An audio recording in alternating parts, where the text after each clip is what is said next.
В момента, в който се запалих по НЛП, моя страст стана моделиране на човешкото поведение и от повече от 15 години обикалям целия свят, изучавам източни бойни изкуства, гурута, врачки, учители, лечители и всякакви форми на духовни водачи и винаги си задавам един въпрос: как и ти лъжеш?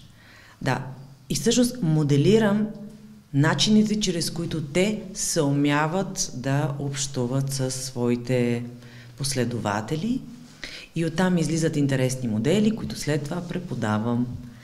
В НЛП има много интересни модели на врачки, даже Баба Ванга съм изследвала точно как говори, по какъв начин. Били сме в Непал и там сме изследвали буддийските монаси и техните ритуали. Естествено, в Бали сме ходили, в Санди Мурти сме се занимавали с това прекрасно безконтактно бойно изкуство. Занимавали сме се с шамани, гледачки, хороскопо, разглеждащи и всичките тези учения, които е сигурно, че не знаем. Има ли нещо общо между всички тях? Значи, има. Общото между тях е, че въздействат. Да. Дали ще ходиш на врачка, дали ще ходиш на гуру, дали ще ходиш на шамани и така нататък. Да. Общото е, че въздействат. Те въздействат на хората. Да. Как? Ти го обясниш по Ще ти го обясня по най-научния начин. Когато човека има проблем, или ако е жена, защото е много любопитно, да, започва да търси. И среща нещо непознато, но интересно. Кога е интересно, когато не е познато. И всичките тези различни, под различна форма, естествено, идват и се раждат от практиката. От полезни действия, както е йогата. Ами прави йога 50 години и ще са ти здрави ставите.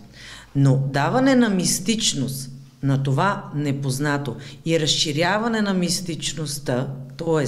каране на съзнанието да се чуди, да търси, то го въвежда в едно състояние на транс.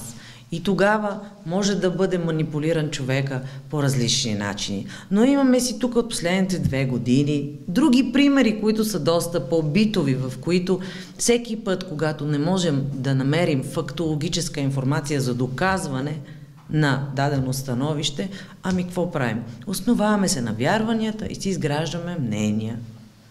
Съответно, чрез ласкателство може да се достъпи до човек, чрез създаване на илюзия. Не е много трудно. Принципа на подсъзнанието е, когато хване една идея, да си я самопроектира. То именно това е и самозаблудата. И всъщност, моята цел, когато съм изследвам тези модели, е как да върнем обратно рационалното мислене, за да може от една страна да взима полезните идеи, полезните поведения, да си променя навиците и да продължи да бъде любопитно, защото това е нещо невероятно.